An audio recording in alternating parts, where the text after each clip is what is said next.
Hey, everyone. Good afternoon.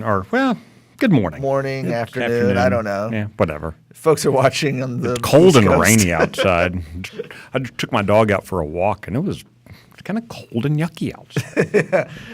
We're joining you right now live. We want to give a quick update on some of the news that's happening in the governor's race. This is part of Texas Scorecard's Decision Texas coverage that we've had going on, especially as we've got the primary election for the governor's race just weeks away. And every day it seems like there's more and more news coming out that we want to catch you all up on. And so we'll be popping in here occasionally to do that.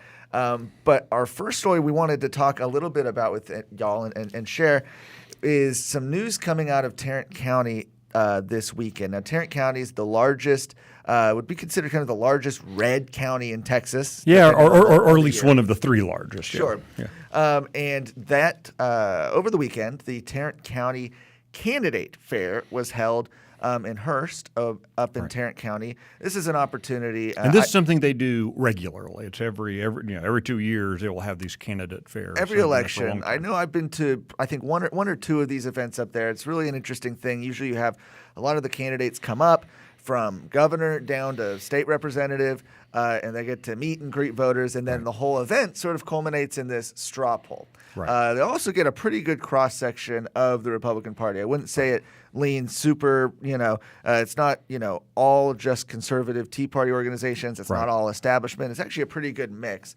And so that makes their straw poll. And kind of the hook for it is then the group mails out the results of the straw poll to Republican voters in Tarrant County. Yes. And so it gives us incentive for folks to show up, that kind of thing. Yeah, that's kind of the prize. Well, they did their straw poll this year, and it foreshadows, I think, some potential interesting movements in the governor's race that I want to talk about. We have the story up at TexasScorecard.com, but leading the straw poll, and there are 8 candidates that'll be listed on the Republican ballot for this position. Leading the straw poll was incumbent Governor Greg Abbott. As you'd expect. As you would expect as the incumbent. The interesting thing to note, however, is that the governor did not take a majority. In fact, he only got 45% of the vote. Yeah, this should be really troubling to Governor Abbott, on a couple counts. Number one, as you noted, this is usually kind of a good cross section of the Republican primary turnout in Tarrant County, which is where you get a lot of the turnout for the Republican primary statewide. But two, I see folks say this on Twitter posts and Facebook posts and responses to the Texas Amendment and other things of, oh my gosh, all these candidates are splitting the vote and going to give Greg Abbott the win. Well, that's not how primaries work in Texas. In order to get the party nomination, you have to get 50% plus one of the primary vote. And if you're under 50%, you go to a runoff. And runoffs, historically, Brandon, as you know, aren't really comfortable territory for incumbents. Once someone has made the decision, to vote against the incumbent, they're willing to look at other options after that then. Even if their candidate didn't make it to the runoff, they more than likely will vote against the incumbent, and they'll vote for one of the other challengers. And you have a more motivated group of people turning out in those runoffs. So all those things make it really uncomfortable for Greg Abbott looking at Tarrant County and his team. And it kind of partially explains why his team has been suddenly, after ignoring the gubernatorial primary, the Republican primary, for the past year, suddenly they're spending money, and it kind of explains they're spending money. Saying. Yeah, if you're watching like a Fox News or something like that, I know that they have been running ads lately over the last couple of weeks, almost incessantly. I want to also note, so you had Greg Abbott at 45%.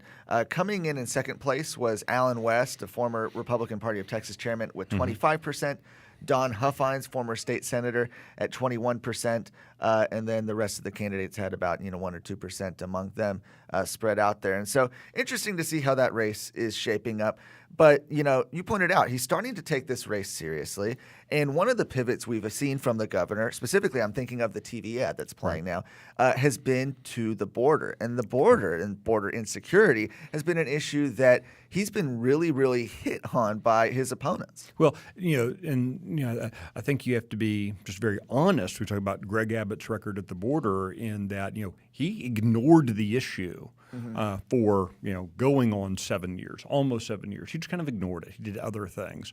When other folks, President Trump and others, were talking about the invasion, about the problems of the border, Greg Abbott really didn't ever say anything. It wasn't until last year that finally you saw Governor Abbott start saying, it's kind of that, welcome to the party, pal. And you kind of wonder, what was driving it. Was he just kind of suddenly realized the southern border, or was it the push from Allen West and Dawn Huffines and Chad Prather, who were talking about it a lot, that suddenly he realized that maybe he needed to address it. This has been a perennial issue, Brandon, for at least the past 10 years. You have seen it overtake property taxes as the top issue for Republican primary voters, and it has stayed firmly there at the top of the list. And it does make you wonder, the fact that Governor Abbott hadn't talked about it before now probably does explain, is explained by what's going on in the primary election. And illegal immigration, you see it being a big issue, and you certainly saw it in some other races down the ballot this week. Whereas you had last week the Libre Initiative. This is a pro-amnesty group. It's allied with Americans for Prosperity. I think they're part of Americans for Prosperity. Koch brothers funded group. We reported last week that the Libre Initiative had released their first round of legislative endorsements, and they put out, I think, 5 or 6 endorsements for the state house and for the state senate. But as we reported this and looked at what the group had done as far as advocating for Dreamers, right, to be given legal status, advocating for amnesty, and saying that they would spend $1 million on these candidates that they were endorsing, you certainly saw a big change of pace yesterday when some of those endorsees started to roll them back and actually say, wait, we reject this. We don't want it. Well, it was very interesting. The article that actually Brandon wrote, Brandon was the only guy in the state writing about this last week when you wrote about their initial set of endorsements. And Pete Flores, running for the state senate, was the only one to reply, I think, when you wrote your initial article. And he kind of had this very tepid, oh, gee, thanks for the endorsement. I'm really big on legal immigration and stopping illegal immigration. And, this is interesting. Very clearly his campaign, like, we didn't apply for an endorsement for these people. Yeah. And, like campaigns, Libre and Americans for Prosperity were promising $1 million, to be spent, whatever that would look like. And candidates and campaigns typically don't look, at who's handing them the green. They just look at the green being handed to them.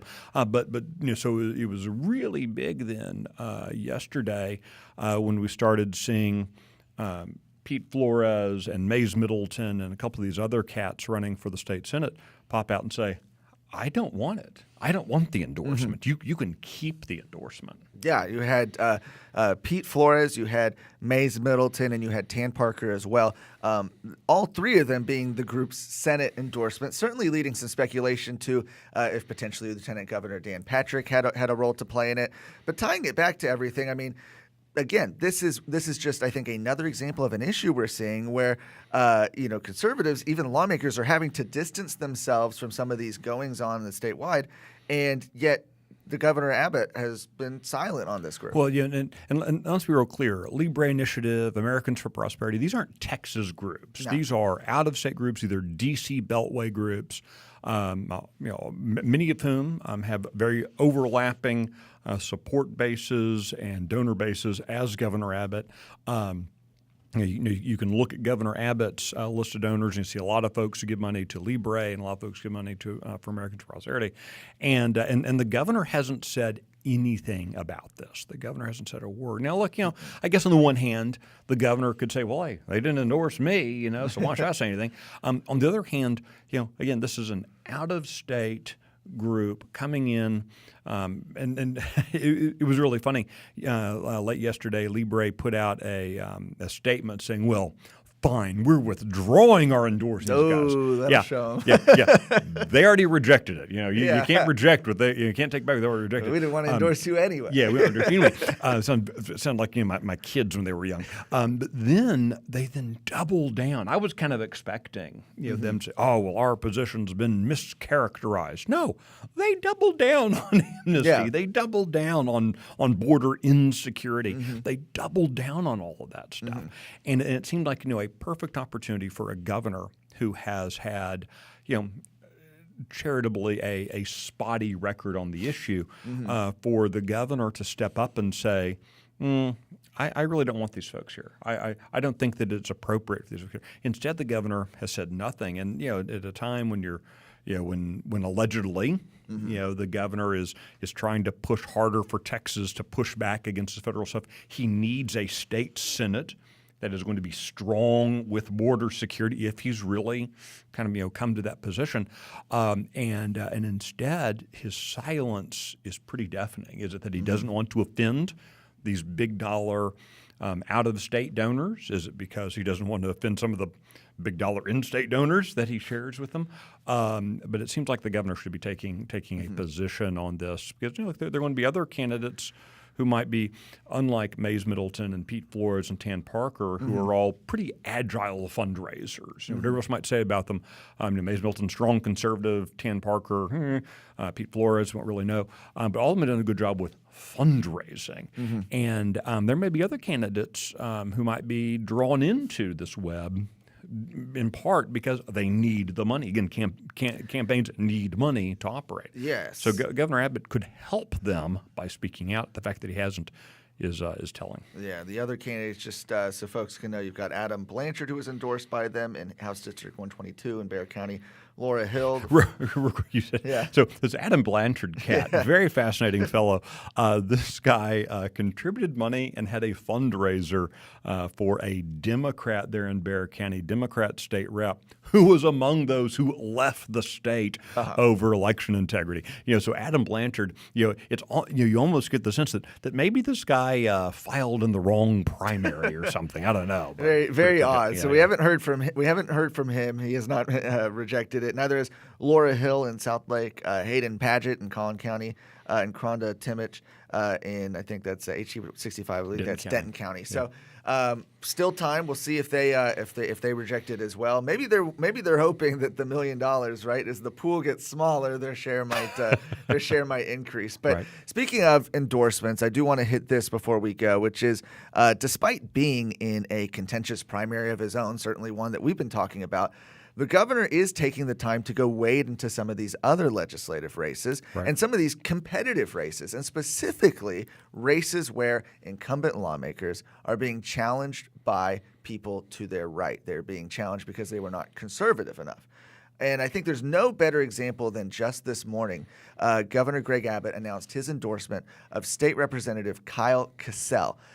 Kyle Cassell was the most liberal Republican on just about every scorecard you could look at this session. I mean, literally on the fiscal responsibility index from Texans for Fiscal Responsibility, he was a 28, which was just 1 point higher than the highest Democrat. I mean, the 1 point separates them. And yet the governor is wading into this race where, Kyle does have two challengers. He has Ben Bias and Josh Hamm running against him, and says that he has a long record of fighting for conservative principles, and yet when you look at his record, you realize that he has a long record of saying that he fights for conservative. Yeah, when you look at his record, this is somebody who joined with Democrats to try to expand Obamacare in Texas. This is somebody who voted for Democrats to keep committee chairmanships, who voted against a ban on mask mandates, and I think even most interestingly, going back to when the Democrats left for D.C. and broke quorum, literally it was like the day of or possibly the next day when he said, well, maybe we just need to give them a victory or two and compromise. Literally his words.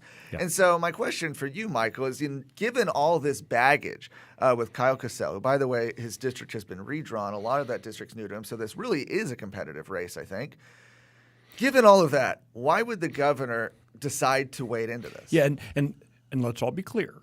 This is a Republican primary. This is a very safe Republican seat. This is a seat that was designed, 5 months ago to produce a Republican. You could run a doorknob as a Republican, and the doorknob would win. All right, it is designed to produce a Republican, and so when you see Governor Abbott stepping into that kind of race, supporting the incumbent when he has challengers to the right and a Republican, it is revealing, and I think that Governor Abbott is going to have to